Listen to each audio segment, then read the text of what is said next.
اسی طرح امت مسلمہ کے نوجوانوں، اے محمد رسول اللہ کی پیاری امت، ہم نے اگر حضور کے نقش قدم پر چلنا چھوڑ دیا تو پھر ہم مٹا دیے جائیں گے۔ حضور کے نقش قدم پر چلو، میرے محبوب کے نقش قدم پر چلنا سیکھو۔ 100 سال نہیں، دنیا جب تک رہے گی نقشے پر ہمارے راستے باقی رہیں گے۔ یہ اصول اور ضابطہ یہ ہے، جب کنواں کھودا جاتا ہے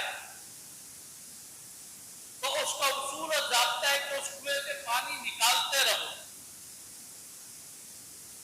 جتنا پانی نکلے گا اتنا زیادہ اور آتا جائے گا۔ اللہ کی مخلوق جتنی زیادہ سیراب ہوتی چلے گی اتنا زیادہ پانی آتا چلا جائے گا۔ پانی نکالنا بند کر دو، اسے ختم کر دو، وہاں سے پانی آنا بند ہو جائے گا۔ پانی دھیرے دھیرے گدلا ہونا شروع ہوگا، پانی دھیرے دھیرے گاڑھا ہونا شروع ہو جائے گا۔ وہ گدلا ہوتے ہوتے ہوتے کچھ دنوں کے اندر وہاں سے پانی آنا بند ہو جائے گا، سوکھ جائے گا۔ اس طرح کے بہت سارے کنویں ہم نے بھی اپنی آنکھوں سے دیکھے بھی، لیکن پانی نکالتے رہو، بالکل پانی آتا رہے گا۔ یہ کیا اللہ کی قدرت ہے، اس کا ضابطہ ہے، اللہ کا اصول ہے، اس کی قدرت ہے، اس کی قدرت اور اس کے کرشمے وہ بہتر جانے۔ یہ بندوں کے بس کا نہیں ہے۔ بہت سارے علوم کے باوجود اللہ کی قدرتوں تک بندہ پہنچنا بہت مشکل ہے۔ وہاں ایک ہی بات ہے، آمنا سلمنا، اللہ تیرے اصول کو، تیرے ضابطے کو ہم نے مانا اور ہم نے تسلیم کیا۔ آمنا سلمنا، اللہ ہم مانتے ہیں اور ہم تسلیم کرتے ہیں، یہ تیرے قدرت کا ضابطہ ہے، یہ تیری قدرت کا اصول ہے۔ یہاں نہ ہماری عقل کام کرے گی نہ ہمارے علوم کام کرے گی۔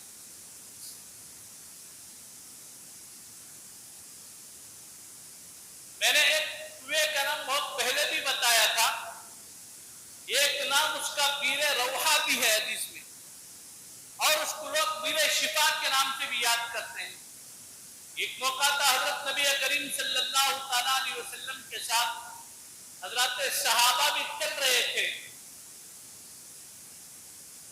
جب وہاں رک کر نماز پڑھنے کا وقت آیا تو صحابہ نے اللہ کے نبی سے فرمایا، یا رسول اللہ، یہاں کنواں نظر آ رہا ہے، اس کنویں کے اندر پانی ہے، چلو یہاں سے پانی نکال کر وضو کر لیتے ہیں۔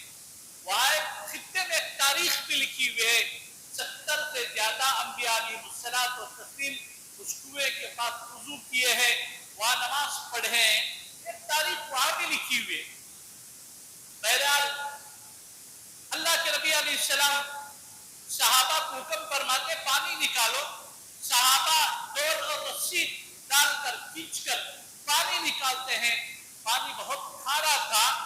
اللہ کے نبی علیہ السلام سے صحابہ نے فرمایا، رسول اللہ، یہاں کا پانی بہت کھارا ہے، نمکین ہے، آپ بھی اس کو تھوڑا چکھ لیں۔ اللہ کے نبی علیہ السلام کے پاس وہ پانی لایا گیا تو حضور اکرم صلی اللہ تعالیٰ علیہ وسلم چکھ کر دیکھے، اللہ کے نبی کنویں کے پاس گئے، حضور علیہ السلام نے اپنا دعا مبارک اس کنویں کے اندر ڈال دیا۔ اس طرح جھانک کر دیکھا، دیکھنے کے بعد حضور علیہ السلام نے وہاں پر تھوک کیا، اپنا جو تھوک تھا کنویں میں پڑا۔ اس جگہ پر جو آبائی طور پر تاریخ سنتے آ رہے بعض لوگوں نے وہاں پر بتایا کہ اللہ کے نبی صلی اللہ تعالیٰ علیہ وسلم نے دعا مبارک کو پڑھا۔ یہ تو بات تاریخ سے ثابت ہے، حضور کا جو دعا مبارک پڑھا ہے پانی میٹھا ہو گیا اور آج تک وہاں کا پانی میٹھا ہے۔ اللہ کے نبی علیہ السلام نے اس کنویں پر کھڑے ہو کر برکت کی دعا فرمائی، یا اللہ اس کنویں کے پانی میں برکت عطا فرما۔ 1500 سال کے قریب کا عرصہ ہو گیا۔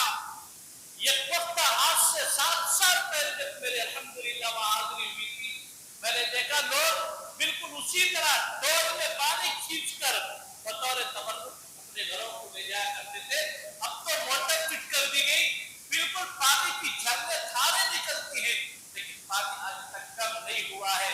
اللہ کے نبی علیہ السلام نے جہاں برکت کی دعا فرما دی، اللہ نے وہاں برکت رکھ دی۔ اسی لیے بھائیوں، ایک انسان کھانا کھانے جب بیٹھتا ہے، حضور علیہ السلام نے فرمایا بسم اللہ وعلی برکت اللہ۔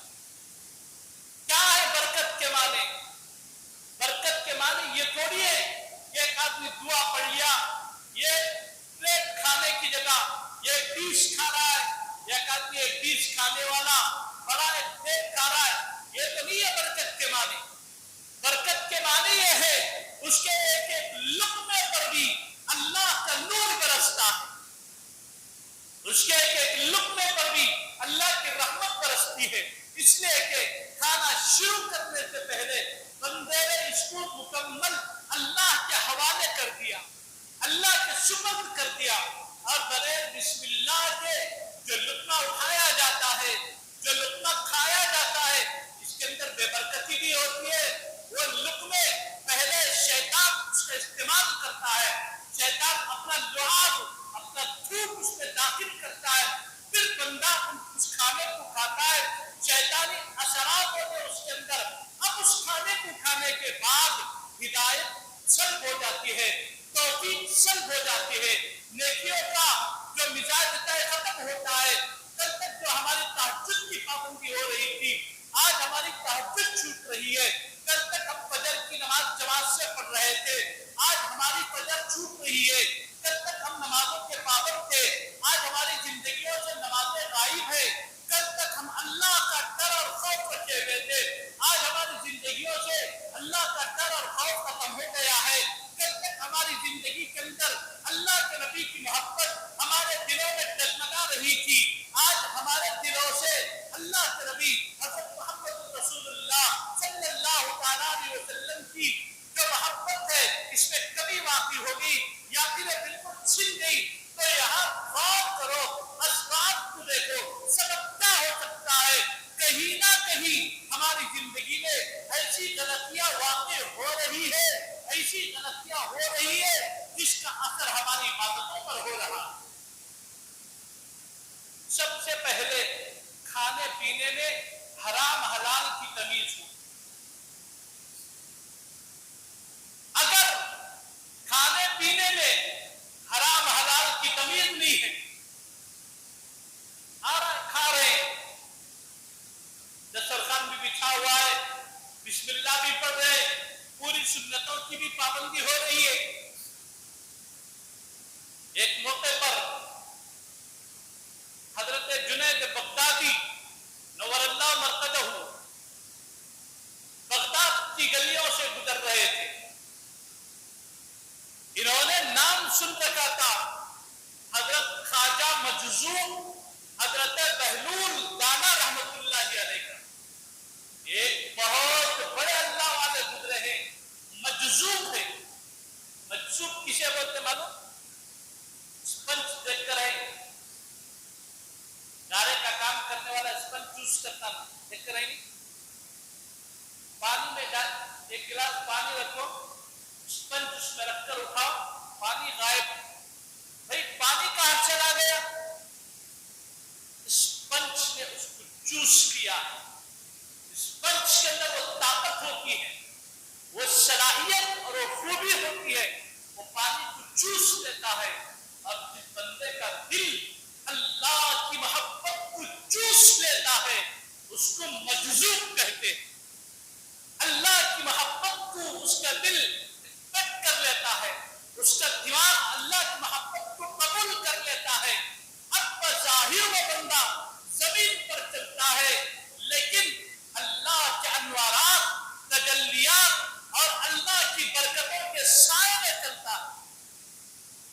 لوگ کعبۃ اللہ کا طواف کرتے ہیں، میں کہتا ہوں جن کے دل پتھر کے ہوتے ہیں پتھر کی دیواروں کا طواف کر کے آتے ہیں، جن کے دلوں میں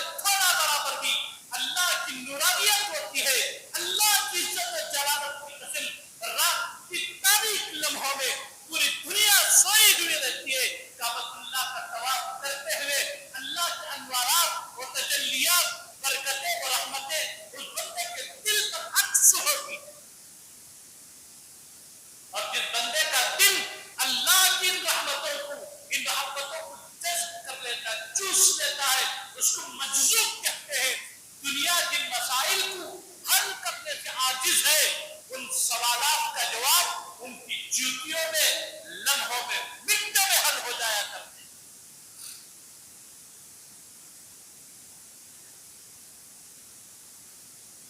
تو حضرت جنید بغدادی نور اللہ مرتبہ حضرت بہلول کے پاس گئے،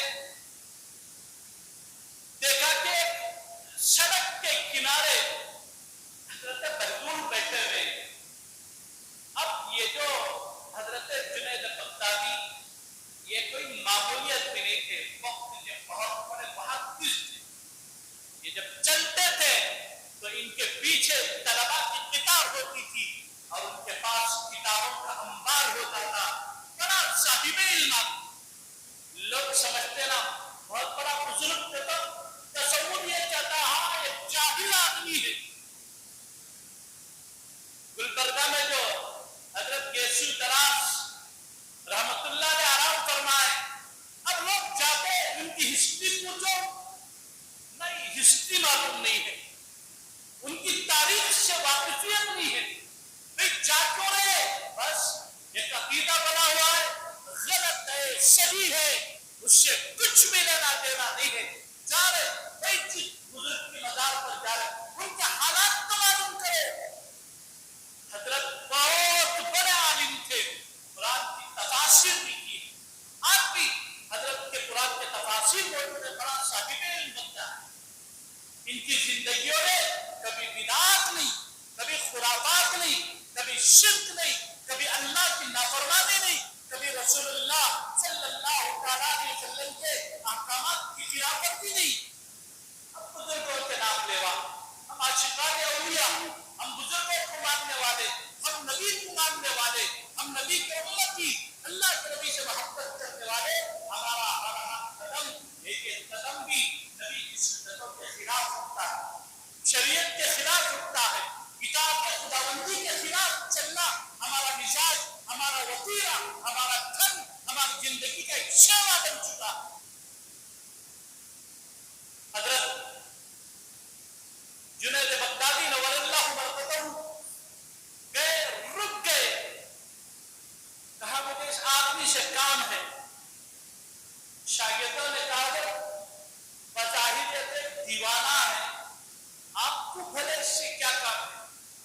حضرت نے فرمایا تم کیا چاہو کہ کون ہے؟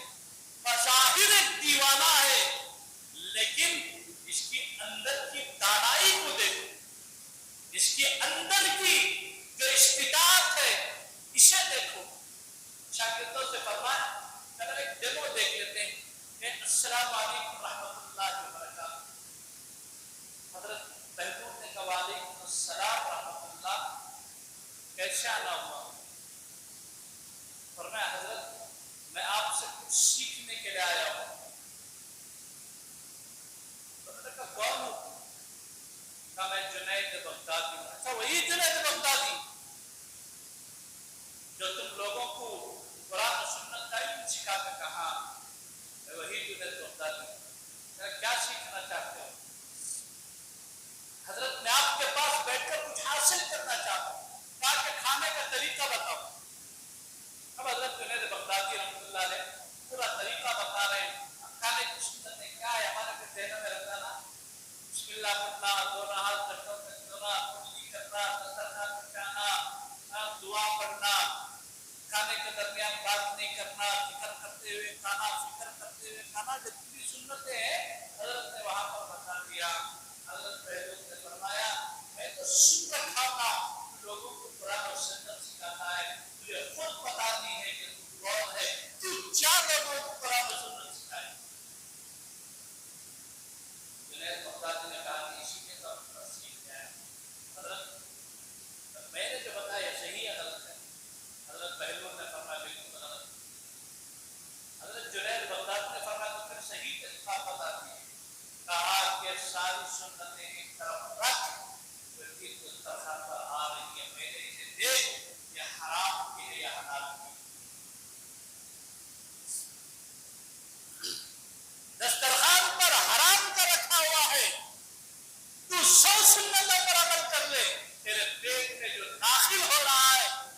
ظلمت داخل ہو، تاریکی داخل ہو رہے، پھر اس کے بعد اس طرح کی مشکوک چیزیں، حرام چیزوں کے کھانے کے بعد عبادتوں کی توفیق کا سلب ہو جانا یقین۔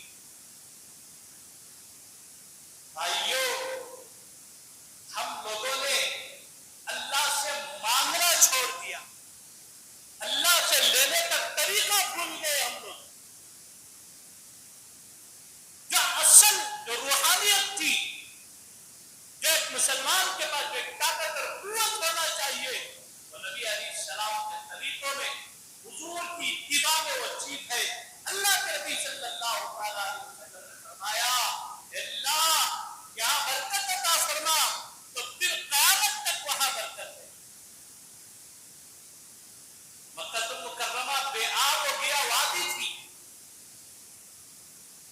اللہ نے فرمایا وَارْزُقْ أَهْلَهُ مِنَ الثَّمَرَاتِ، آج وہاں وہ کثرت ہے، وہ برکت ہے۔ اور اللہ نے فرمایا حرمین کے اندر برکت، زبردست برکت ہے۔ تو اللہ کے نبی صلی اللہ علیہ وسلم نے جہاں بھی فرما دیا، برکت کا جہاں تصور دے دیا، وہاں پر وہ چیز ہے۔ آئے رجب اور شعبان شروع ہوتا ہے، اللہ کے نبی صلی اللہ علیہ وسلم دعا فرماتے ہیں اور اپنے صحابہ کو بتلاتے ہیں، اللہم بارک لنا فی رجب و شعبان وبلغنا رمضان۔ یہ دعا ہے، لیکن آپ بتائیے کتنے لوگوں نے اس دعا کا استعمال کیا؟ کتنے لوگ ہیں جنہوں نے اس دعا کو پڑھا ہے؟ اللہ کے نبی علیہ السلام کا جو ارشاد ہے، حضور کی جو فرمودات ہیں، کیا ہم نے ایسے ہی سمجھ لیا؟ یہ یوں آسانی سمجھ لی؟ سامنے جو مہینہ آ رہا ہے، یہ مہینہ اتنا بابرکت ہے، یہ مہینہ اتنا عظیم ہے، یہ مہینہ اتنا بڑا مہینہ ہے، اس کا ایک ایک لمحہ بھی ایک سال کے برابر ہے۔ اور اس کے اندر جو برکتیں ہیں، اس مہینے کی برکتیں اللہ پورے سال پر تقسیم فرماتے ہیں، اور اس مہینے کے اندر جو برکتوں کا نزول ہوتا ہے، اللہ بندے کی پوری زندگی کے اندر وعدہ فرماتے ہیں۔ حضور علیہ السلام نے فرمایا، اللہم بارک لنا فی رجب و شعبان، اے اللہ برکت عطا فرما رجب اور شعبان میں۔ کیا برکت ہے؟ ایک تو مہینے کو قید کر کے اللہ کے نبی صلی اللہ علیہ وسلم نے فرما دیا کہ ان مہینوں میں برکت عطا فرما۔ تو اس کا مطلب یہ ہوا، اے اللہ ہمارے رجب اور ہمارے شعبان میں ہر چیز میں برکت عطا فرما، ہماری کمائی میں برکت عطا فرما، ہماری جان میں برکت عطا فرما، اللہ صحت میں برکت عطا فرما، اللہ عافیت کے فیصلے فرما، اللہ تندرستی کے فیصلے فرما، ولا کریم ہمارے ہر عمل کے اندر برکت عطا فرما، پاکیزہ رزق عطا فرما، حلال روزی عطا فرما۔ کیوں؟ اس لیے کہ بندہ جب ماہ رجب اور ماہ شعبان کی برکتوں کو مان کر ماہ رمضان المبارک میں داخل ہوتا ہے، تو پھر اللہ تبارک و تعالیٰ یہ دو مہینوں کے اندر اپنی برکتیں عطا کر کے، اپنی رحمتیں عطا کر کے، اپنی نوازشات کو دے کر بندے کو جب ماہ رمضان المبارک میں داخل کرتے ہیں، تو پھر اس کا جو رمضان ہے وہ واقعتاً رمضان المبارک بن کر ثابت۔ دنیا کے حالات بدل رہے ہیں، دنیا کے نقشے بدل رہے ہیں، اللہ کی بنائی ہوئی دھرتی پر، اللہ کے نام لینے والے بندوں پر اللہ کی یہ دھرتی تنگ ہوتی جا رہی ہے، جگہ جگہ ستایا جا رہا ہے، پریشان کیا جا رہا ہے، ہراساں کیا جا رہا ہے، کبھی مدارس ٹارگٹ، کبھی مساجد ٹارگٹ، کبھی ہمارے علماء ٹارگٹ، کبھی کچھ ٹارگٹ، کبھی کچھ ٹارگٹ۔ بھائیوں، کبھی سوچا بھی ہے یہ کیوں ہو رہا ہے؟ اس لیے کہ ہم نے ایک تو اپنا آپسی شیرازہ بچھوڑ کے رکھا ہے، وہ سنی، وہ دیوبندی، وہ شیعہ، وہ اہل حدیث، یہ خدا، یہ لعنت امت کے اندر سے جب تک ختم نہیں ہوگی، یاد رکھو کافروں کے جوتوں سے پٹتے رہو گے، کافروں کے ہاتھوں ذلیل ہوتے رہو گے، کفار و مشرکین کے ہاتھوں رسوا ہوتے رہو گے۔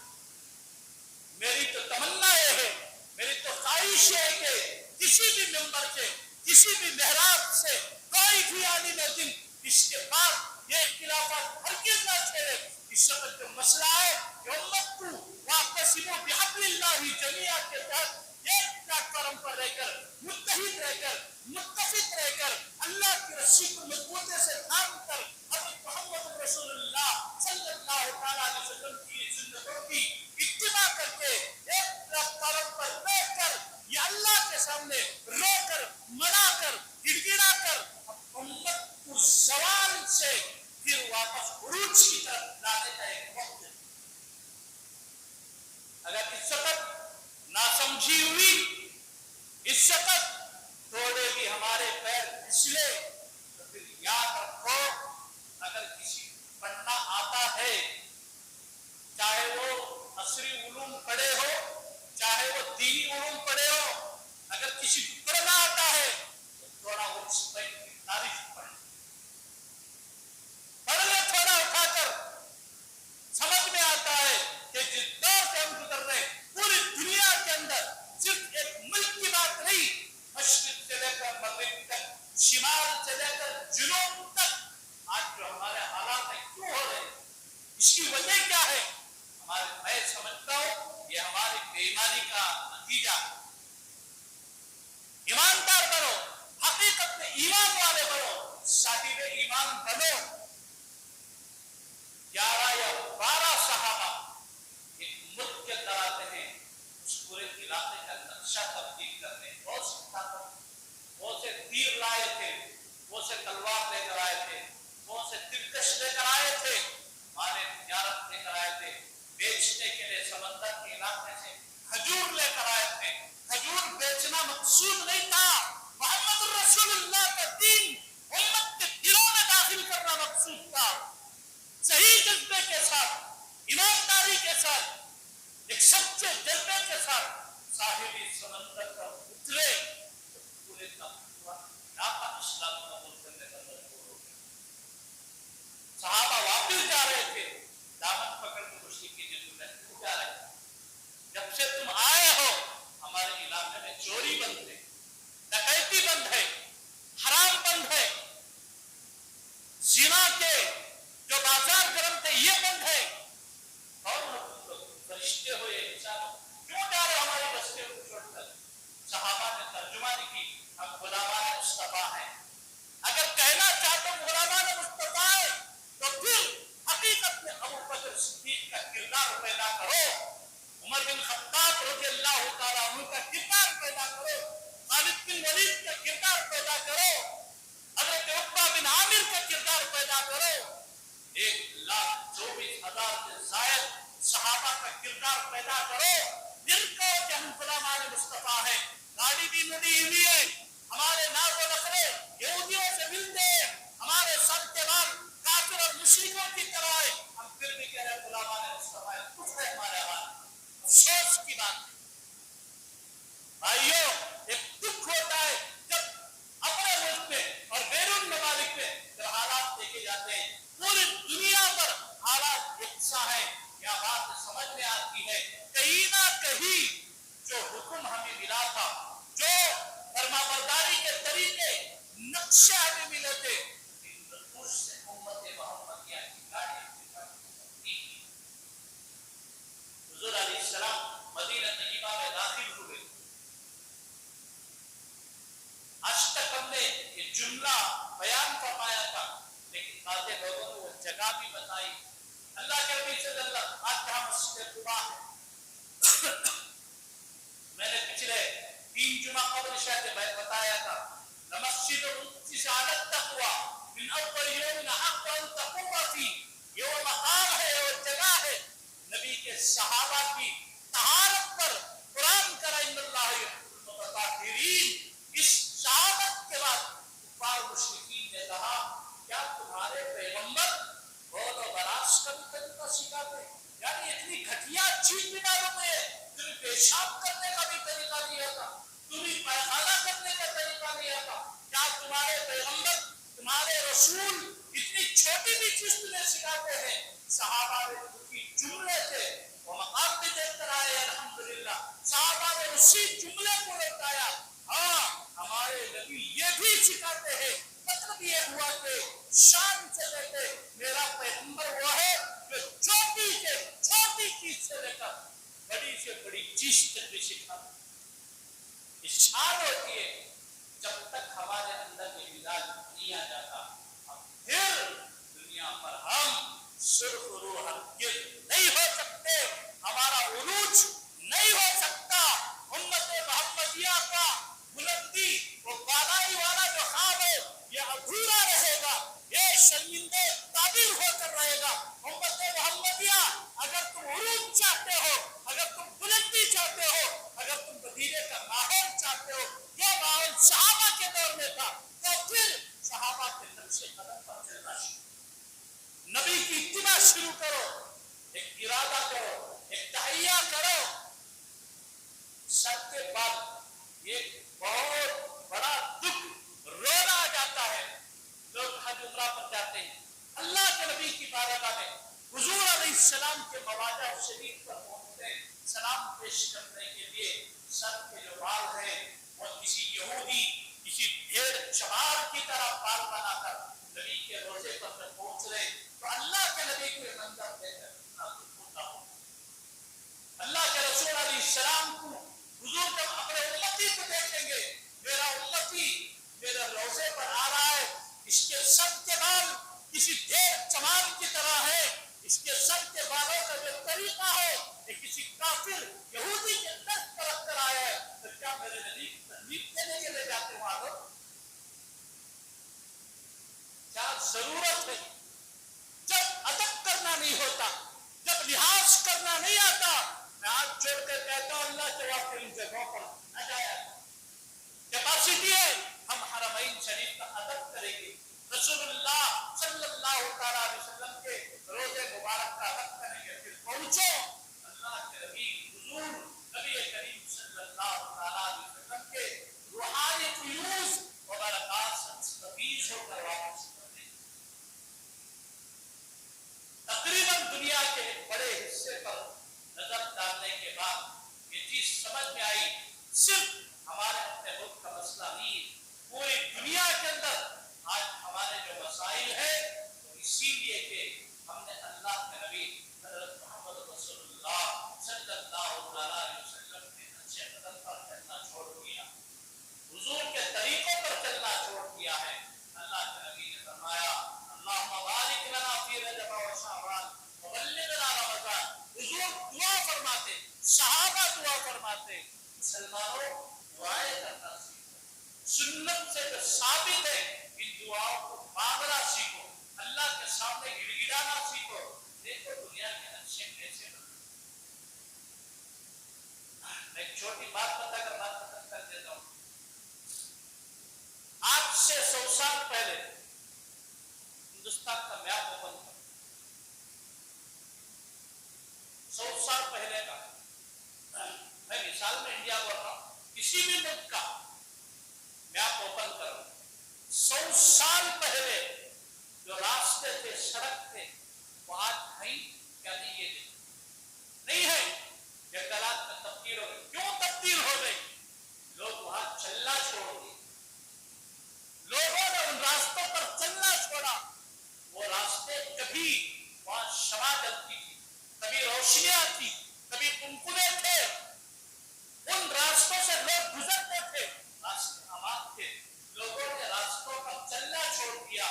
تو پھر آج کیا اٹھا کر دیکھو، کل تک جن راستوں پر لوگ چلتے پھرتے تھے، آبادی تھی، آج وہ راستے ویران سنسان ہے، بلکہ راستے ہی نہیں ہے، اس کے نشان مٹ چکے ہیں، وہاں جھاڑیاں ہیں، جنگلات ہیں، جھڑوپ ہیں۔ اسی طرح امت مسلمہ کے نوجوانوں، اے محمد رسول اللہ کی پیاری امت، ہم نے اگر حضور کے نقش قدم پر چلنا چھوڑ دیا تو پھر ہم مٹا دیے جائیں گے۔ حضور کے نقش قدم پر چلو، میرے محبوب کے نقش قدم پر چلنا سیکھو۔ 100 سال نہیں، دنیا جب تک رہے گی نقشے پر ہمارے راستے باقی رہیں گے، ہمارے راستے باقی باقی رکھنا چاہتے ہیں تو حضور کے نقش قدم پر چلو، صحابہ کے نقش قدم پر چلو. جب چلتے ہیں تو پھر ہمارے راستے محفوظ رہیں گے، ہماری پہچان محفوظ رہے گی، ہماری شناخت محفوظ رہے گی. ہم چلنا چھوڑ دیں گے تو پھر ہماری پہچان مٹ جائے گی، ہماری شناخت مٹ جائے گی. ٹوپی پہننے والا ٹوپی پہنتا ہوا شرم محسوس کرے، نہیں حالت ٹوپی کو مسجد کے لیے خاص کر لیا نہیں کر لیا جانے والا، شادی میں جانے والا ٹوپی پہن کر جانے شرم کرتا. کیوں؟ راستے بھول گئے ہم لوگ، نبی کے جو اچھے قدم ہے بھول گئے. اب کافروں کی مجلسوں میں تم امامہ باندھ کر جاؤ گے، ہے کہ بچے کی تمہارے پاس کیا نظروں میں وہ طاقت اور قوت ہے؟ سب بھلا چکے ہم لوگ، سب ملیا بیٹ ہو گیا ہمارا. اس میں دوبارہ ان چیزوں کو زندہ کرنے کی ضرورت ہے، دوبارہ ان چیزوں کو پیدا کرنے کی ضرورت ہے. اے صاحب ایمان، اے مسلمانوں، اللہ کا قرآن تم سے چیخ چیخ کر کہہ رہا ہے وَاعْتَصِمُوا بِحَبْلِ اللَّهِ جَمِيعًا. پیغمبر کے طریقے تمہیں چیخ چیخ کر بلا رہے ہیں. اے میری امت، پھر ایک مرتبہ میرے نقش قدم پر چلو، پھر تمہارے راستے باقی رہیں گے، تمہاری شناخت باقی رہے گی، تمہاری پہچان باقی رہے گی، تمہاری تجارتیں باقی رہیں گی، تمہارے مال باقی رہیں گے. سب سے بڑی چیز ہے دونوں جہاں میں تمہاری عزت کی بقا ہوگی. عزت چاہتے ہو، اللہ کے نبی علیہ السلام نے فرمایا اللہم اعز الاسلام والمسلمین، اللہ مسلمانوں کو اسلام کے ذریعے سے عزت عطا فرما. اسلام مسلمان، اسلام ایک راستہ ہے، اس راستے پر چلنے والے کو مسلمان کہتے ہیں. اللہ کے نبی نے فرمایا اللہ اس راستے پر چلنے والے کو عزت عطا فرما. بے عزت ہو رہے تو آج ہم اس راستے کو بھول گئے. اللہ سے دعا فرمائے اللہ مجھے اور آپ کو اسلام کے راستے پر چلنے کی توفیق عطا فرمائے. اللہ اس امت کے اندر اتحاد اتفاق کے فیصلے فرمائے. اللہ اس ملک میں اور پوری دنیا کے اندر، پورے عالم کے اندر مدارس، مساجد، خانقاہیں اور جتنے دینی تحریکیں چل رہی ہیں، اللہ دشمنوں کی نظر بد سے سب کی حفاظت فرمائے. سب دینی کام کرنے والوں کی آواز اور آواز سب مسلمان کی حفاظت فرمائے. آمین.